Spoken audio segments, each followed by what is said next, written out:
Well, thank you all. It is really good to be here, be back with you all. As John says, it's our third year being here. And I tell you, I really appreciate the partnership that we have with you, John, and TFA. We're together being able to do some fantastic work. As John was just mentioning, he asked me to give a snapshot of some of the legal cases that GOA is involved in, so I'm going to be doing that.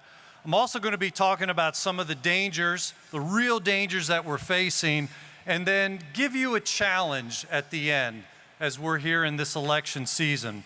But first, I want to get a little audience participation. I know we just had lunch, so, kind of work that, those cobwebs out a little bit. So let's say when you're leaving here later today, we have some folks from Fox here. Let's say there's a news crew out there, Fox News, and they know that you support the Second Amendment. They know you're passionate about the Second Amendment. They know that you're seeing threats to the Second Amendment. And so as you're going out, they ask you, what is the biggest threat that you see to the Second Amendment? What would you say? This is audience participation. Just shout out, what are some of the biggest threats that you see to the Second Amendment? It's kind of hard when it all comes at once, but I'm sure they were all good answers. From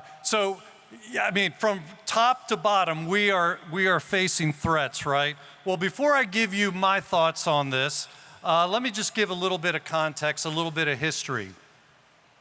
This month here that we're in is the anniversary of a very famous event during the War for Independence. It was September of 1780. George Washington was dealt one of the most serious blows during the war. Anybody know what that was? Oh, now you're all being shy. Okay. It was the treacherous treason by the traitor Benedict Arnold. How's that for an alliteration, huh? Yeah. So it was this month, 1780, when Arnold met with a British spy. He was this close to handing over the fort at West Point. Thankfully, he was found out and discovered, and if you know your history, he fought briefly with the British, fled back to England. Of course, life then became totally different for America's Judas Iscariot at that point. After all, once he got to England, you know where he was forced to start shopping, right? At Trader Joe's. I'll be here all afternoon, folks, yeah. Anyway, but back to my earlier question. So what's the most dangerous threat that we're facing to the Second Amendment? A lot of good answers to that. But in my mind, the clear and present danger that we're facing is the threat of the traitors that are in our midst. And John was just alluding a little bit to that. To be sure, you're going to find these politicians in both parties. They take an oath to uphold our Constitution, and then a lot of them will ignore that oath. But just like Washington was especially hurt by Arnold's betrayal, it's the rhinos in our midst that are especially harmful. Now, I know in this crowd, you all know what a rhino is, right? Republican in name only. They claim to support us. They claim to support the Second Amendment, but then they support so-called common sense infringements on our rights, which is a total oxymoron, isn't it? There's tons of examples, and John was just talking about this. Last year, the governor and several Republicans here in the state pushing red flag laws. Thankfully, TFA was able to squash that. We were also working with them on that. I could give you tons of similar examples like that all across the country in different state legislatures where GOA has been battling that kind of thing. How about at the national level? All right?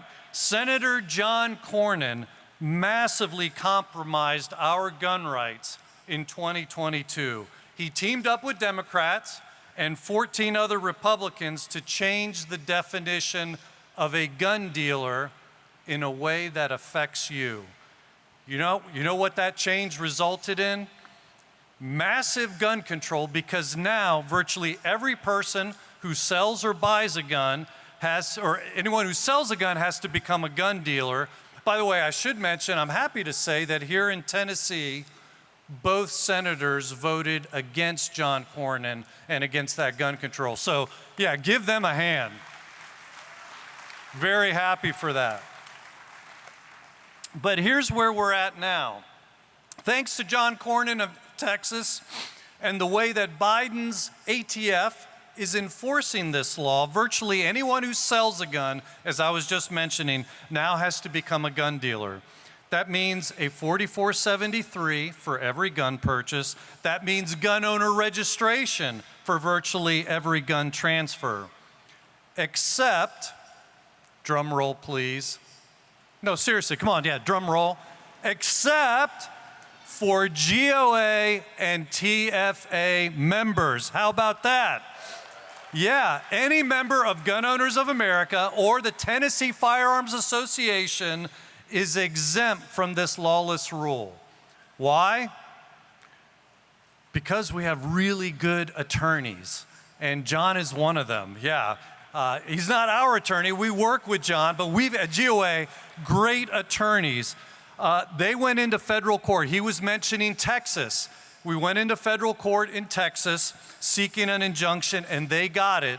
So for all of you who are members of either organization or both, you are protected. So no registration for you just because you buy from or sell to a gun to a neighbor. So that's pretty awesome stuff. So thank you, John, for working with us on that. It's certainly been a pleasure working with him. You know, because of the work that we're doing together, a lot of good stuff going on in the courts. For example, GOA and TFA teamed up and were jointly suing the state of Tennessee to strike the gun ban on carrying firearms in state parks. Now, why would we do that? Well, first of all, it's unconstitutional. That's why we're suing. But gun-free zones never made anyone safer, did they? Do you know what percentage of public mass shootings occur in gun-free zones? 94%. I mean, it's like the killers are targeting those areas. It's kind of strange, isn't it? So we're challenging gun control here in the state, in the courts, and we're also working with John Harris to defend gun dealers around the country against ATF's zero tolerance policy. Now, have you heard about this? There's zero tolerance. What they do is the ATF finds unintentional clerical errors that a dealer commits, and then they use that as supposed evidence that the dealer is willfully violating the law. So GOA, along with John's help, we're fighting back against this, and we're suing the ATF in court because if dealers get forced out of the business by the hundreds and by the thousands, where are you going to be able to find somewhere to purchase a firearm, right? It all of a sudden gets really difficult. So, you know, in truth, we actually need zero tolerance for the ATF. I mean, they're the agency that allowed thousands of guns to illegally go into Mexico during Fast and Furious, where innocent people got killed. We need to defund the ATF and abolish that agency because they are out of control. Absolutely. Anyway, as far as, because of our legal efforts, I'm happy to say that as of now, in working with John, we have 1,000 batting average. For you baseball fans, you know, that's a good average, right? 1,000 batting average in defending gun dealers. Every dealer that we have defended so far together, the ATF has relented, and we've been able to rescue those gun dealers from extinction. So that's great news right there. So thankful for the work on that. Now, of course, being a national organization, GOA is fighting battles in the courts in other states and other places. For example, in New York and California, we sued both states demanding that out-of-state residents be able to get permits and carry in the state. And we won in both New York and California. So what that means is that now you can start, let's say here in Tennessee or maybe start in Florida, and you can drive all the way up the eastern seaboard, all the way up into Maine with your concealed carry firearm, whereas you used to not be able to do that, right? Before, what was the big choke point?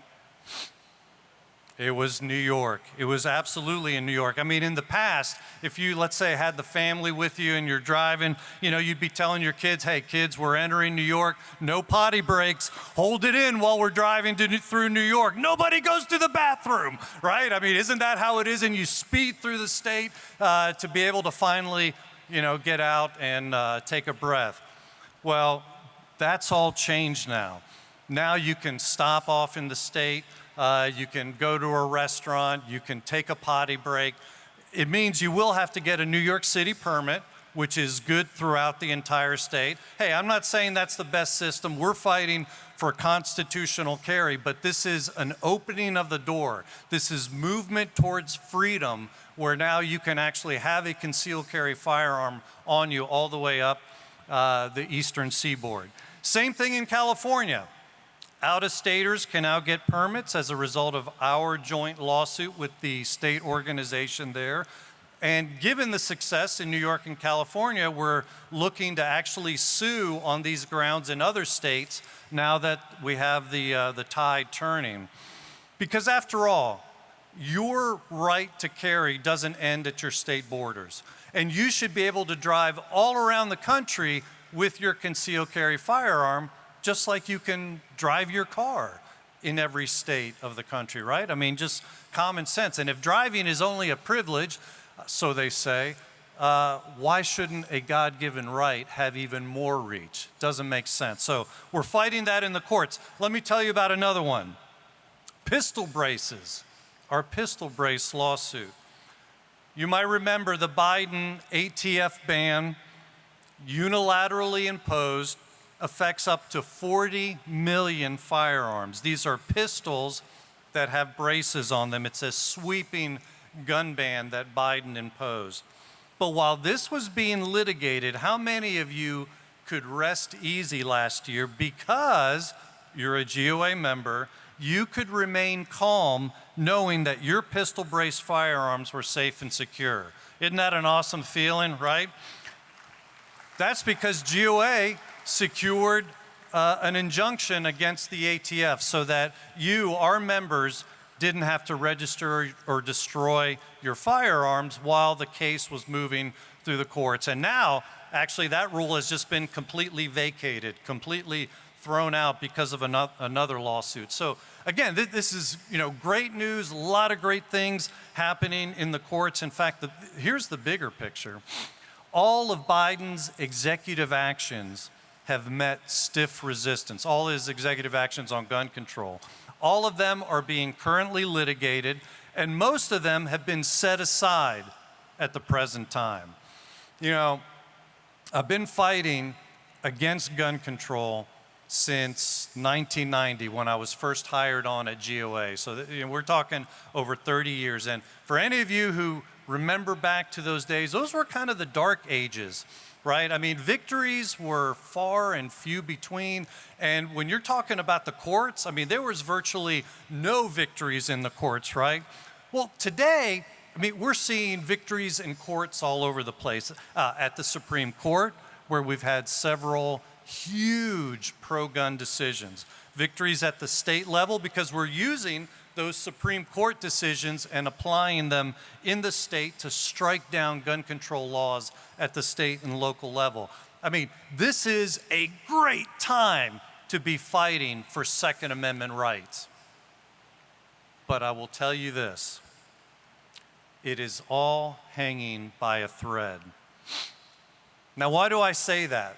Why is it all hanging by a thread? Well, for starters, there's the traitorous rhinos that I was talking about earlier in the Republican Party that constantly are undercutting us.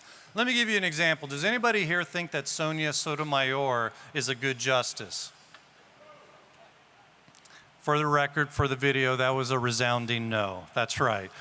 Well, do you know that almost a dozen, it was 9 Republicans voted for her during her confirmation. The Republicans could have successfully filibustered her nomination if they had stuck together, but there were too many turncoats. And guess where one of them came from? If you're thinking in your mind, I wonder if one of them was from Tennessee, you advance to the head of the class. Anybody remember Lamar Alexander? He was one of the 9. Yet you can thank him for helping Sotomayor get to the Supreme Court. See, this is one of the threats that we're facing. It's the ability of these Republican traitors to help the Marxist-thinking judges ascend to the bench. That's a huge problem. But that's not the only threat that we face. What happens if, God forbid, Kamala wins the White House and anti-gun Democrats retain the Senate? You know what they're going to start doing? They've already told us. They're going to eliminate the filibuster, which we have used repeatedly to kill gun control legislation. They're going to keep the borders open and give them voting rights. They're going to make D.C. and Puerto Rico states, which, do the math, that means 4 additional anti-gun senators. Okay, that's not going to help much. More importantly, they're going to control the nominating and the confirming of the judges. And guess who's getting up there in years? Clarence Thomas and Samuel Alito. Those are our 2 oldest justices.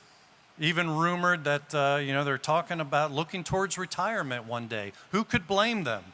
Sadly, they can't hang on forever, right? If Kamala gets elected, there's a possibility she nominates their replacements. But there is one antidote to this horrific scenario that I'm laying out, and you know what it is? I hope I couldn't hear it, but hopefully some of you said voting. Voting, right? And this gets to my challenge for you, maybe not quite in the way that you're thinking. Of course, yes, I want you to vote. Let me just get that out there, absolutely. But if I just left it there, I dare say that's kind of the old way of thinking of what our civic responsibility is. Yes, I voted, I've done my civic duty. Today, you have to do more than that. It's not enough to just vote. Hey, look, there are 10 million gun owners who are not registered to vote. So you know what that means? That means we need to start looking inside of our families, our pro-gun family members, our pro-gun friends, and making sure that they are registered to vote. I've already started doing this with my family. And to my surprise, one of the things I found out, one of my sons and his wife, they moved in-state to another place. And so I said, "Oh, are you registered to vote?" "Yeah, Dad, got it covered, registered at the old house." If you want to be prosecuted for election fraud, go right ahead and try that. No, you need to re-register at your new place. You could run into all kinds of hassles or prosecution, et cetera, et cetera, et cetera. So see, even within my own extended household, if you will, I'm seeing that, here I thought people were all ready and raring to go, and they weren't. That's the encouragement I want to give to you. Make sure, ask those questions to your pro-gun family members and friends. Make sure they're registered. Make sure that they're thinking in terms of casting ballots this election season. And not only that, encourage others to look within their families with those same questions. This is really, really important. I don't have to tell you how important it is. So let me just wrap this up here. I gave you a snapshot of some of the legal cases as John wanted. We are winning. We are winning tremendously, and that is good news. But we are facing huge dangers. There's the traitors in our midst. There's the Republicans who want to vote for gun control and support anti-gun judges. And of course, the next president could appoint replacements to some very pro-gun justices. So we cannot rest on our laurels. We have to remain involved like never before. And so that's why I've given you this challenge in regard to this election season. Get your pro-gun family members, your pro-gun friends registered. Make sure they're ready to vote. We need to swamp the vote. make sure it's, too big to rig, right? Do your part to guarantee that we will win by more than the margin of fraud this November. It's all about checks and balances this election season, and you are that check and balance, all right? Thank you, everybody.